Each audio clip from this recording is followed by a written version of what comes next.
Hello! I met this super cool guy in Prague and have been running around so much I haven't had a chance to make a video about it, and so that's what this is. In today's video we will be meeting Petr Harmáček, otherwise known as Harmy online, who created the Despecialized editions of Star Wars. This is a very niche and technical part of the Star Wars fandom, and if you don't have a lot of prior knowledge, it really doesn't make a lot of sense. So before we can meet our special guests, you need to know a little bit of background knowledge into what's going on inside the Star Wars fandom. Here we go. Alright, so May 25th, 1977, Star Wars is released, and it is insanely popular. Why is it so popular?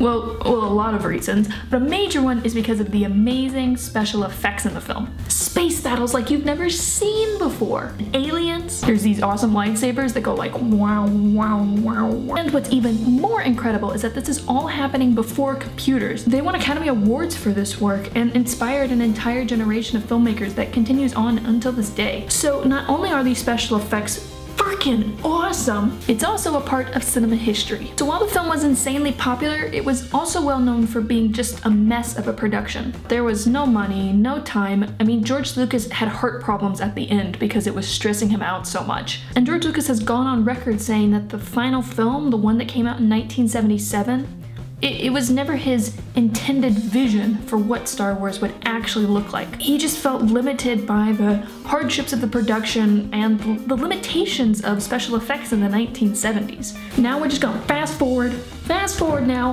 1997. Oh my gosh, wow. Has special effects changed? We've got Jurassic Park, we've got Terminator 2, we've got computers? So George Lucas decides to go back and restore the original trilogy using modern day technology. He calls these the Specialized editions. Ooh. This in and of itself isn't really that uncommon or taboo in the filmmaking world. Ridley Scott has put out like 14.5 copies of Blade Runner, but George handled his a little differently. One of the things he did was that he didn't just go back and restore the film, he also went and added things that he wanted to add in the 1970s. And these additions to the film kind of range on a spectrum from like, okay, to what? Like in New Hope, there's a sequence with Jabba the Hutt that he didn't get to add into the original film, so okay, fine. And then there's shots where he adds aliens and stuff into the frame for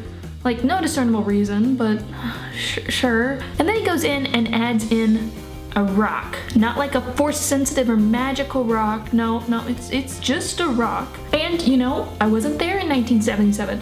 Maybe rocks didn't exist back then. But what's most commonly known among these changes and makes fans' blood boil to this day is the Han shot first debacle. And I know that we haven't been introduced to him yet, but I'm gonna let Petra take this one. In the 1997 special edition, George Lucas decided to change a scene where Han Solo, who's like a rogue sort of pirate guy, shoots a mercenary who's after him in cold blood under the table. And in the special edition, George Lucas decided that that it was too much of a ruthless move to shoot somebody who's pointing a gun in your face. So he made Greedo the bounty hunter shoot first, and only after he shot Han shot him under the table, which weakened the character of Han because he begins his journey in the movie as a sort of shady guy and becomes a much better person at the end of the movie. But also technically it was done very shoddily. So they gave Han this sort of head jerk to avoid the shot. It looks terrible. That's probably the change that most people cite when they talk about the special editions and the bad changes made. So this is the first thing that gets fans really upset about the Specialized edition of Star Wars. The second issue is that once these films came out, Lucasfilm no longer sold the original unaltered versions of the Star Wars films. The special editions came out in 1997, and so the only things available before that were the VHS box sets. So like today, in 2017, if you want to go out and buy the unaltered original Academy Award-winning version of Star Wars, you have to go track down these VHS box sets from the 1990s. There is no DVD, no Blu-ray, no digital copy you can buy. It is the VHS tapes or nothing. Nope, you know what? I'm so sorry, I'm so sorry. They did release a Laserdisc version, so here are your two options. VHS, Laserdisc.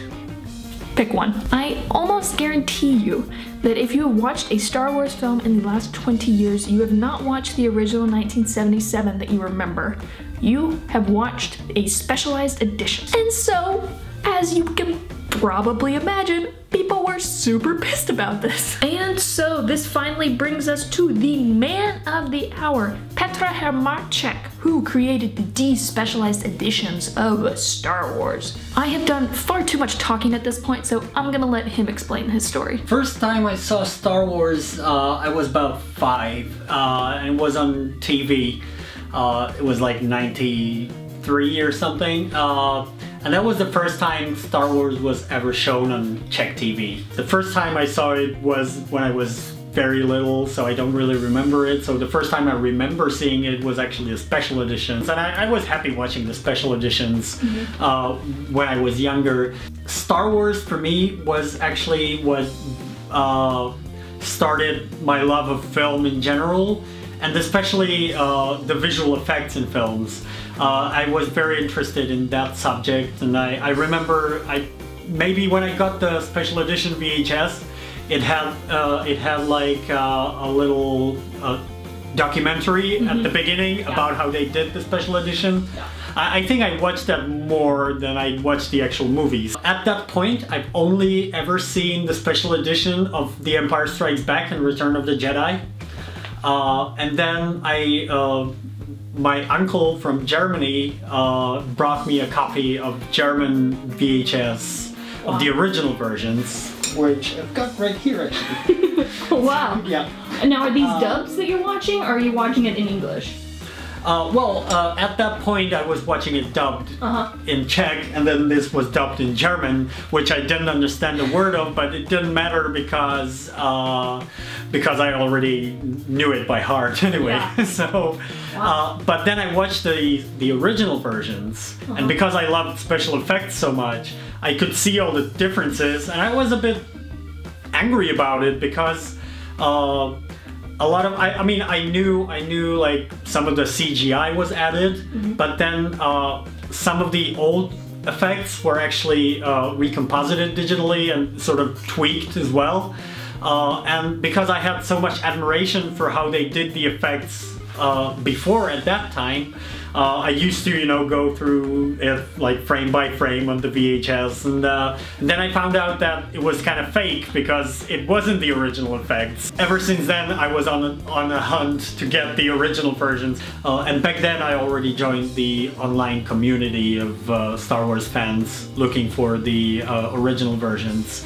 And there was this fan editor called 81 who did like a restoration of the original version of The Empire Strikes Back, where he took the special edition and then he took this DVD and sort of combined the two together to create a better quality DVD. And I asked him if he would do this in HD, and he said no, because the quality difference between the HD footage and the DVD is too big. And if I wanted this made, I should do it myself. So I tried. So he created the Despecialized editions of Star Wars, meaning that he wanted to make a complete, high-definition, unaltered version of the original Star Wars films without all the stuff that George Lucas added. To do that, he took out parts from the Specialized edition that didn't have anything added to the frame. And then, when there was stuff added to the frame, he needed to digitally remove it and then replace it with the original film, and then restore that original. Also, this is an insanely simplified version of what he's doing.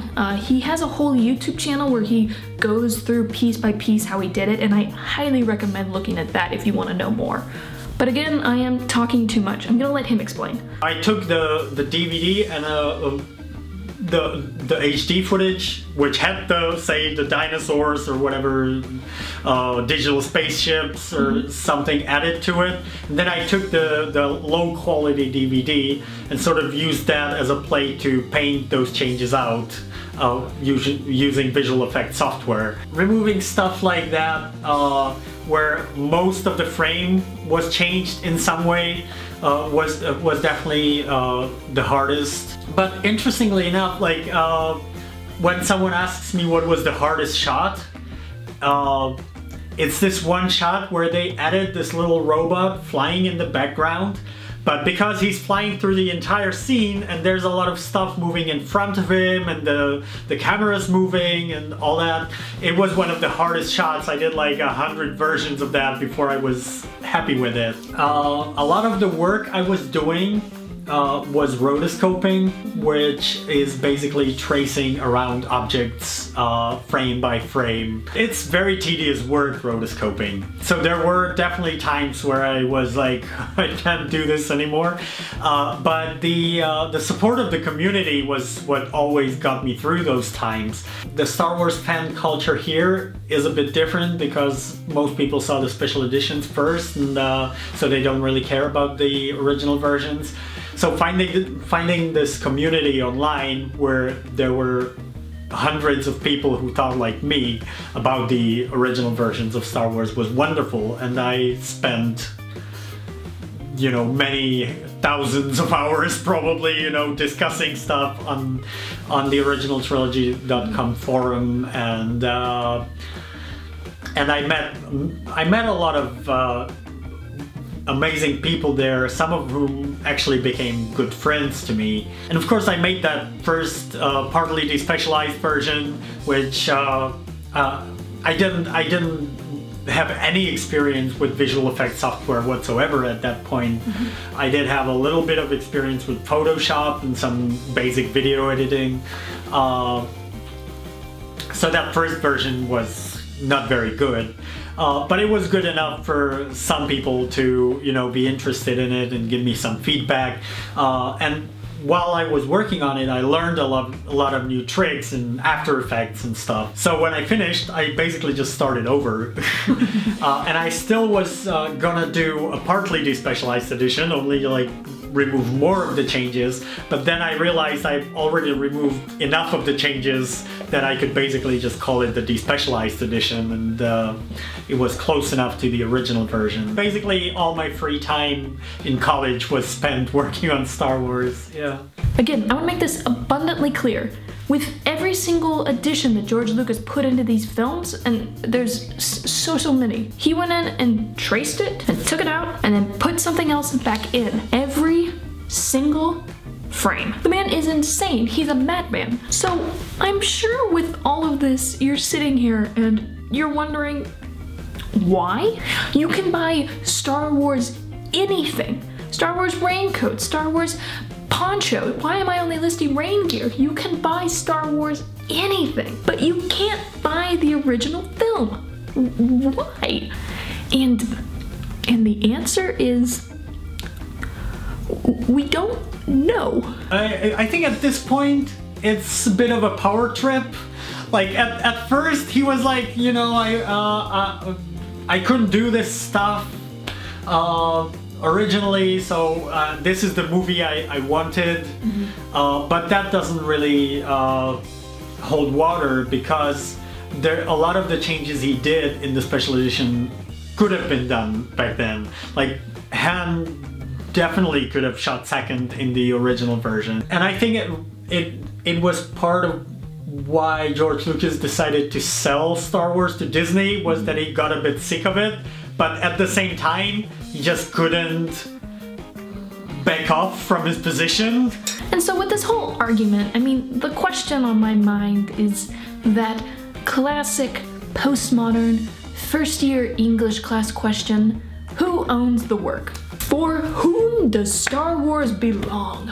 Is it George Lucas, the man who wrote the original screenplay, directed the first film, owned the copyright for many years? I mean, for all definitional and legal reasons, yes, this is his film. And as a filmmaker, as a perfectionist, as a control freak, I totally understand that desire to just keep picking away at a film for decades, you know, especially one that didn't feel complete. It's really hard to put out a piece of art and just, you know, let it go.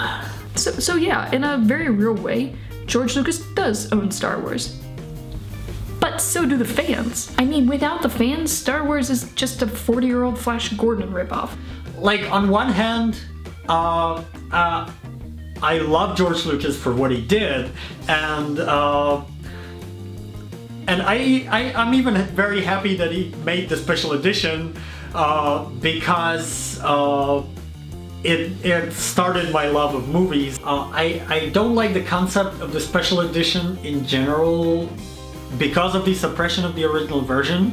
If the original version was released in the same sort of quality, I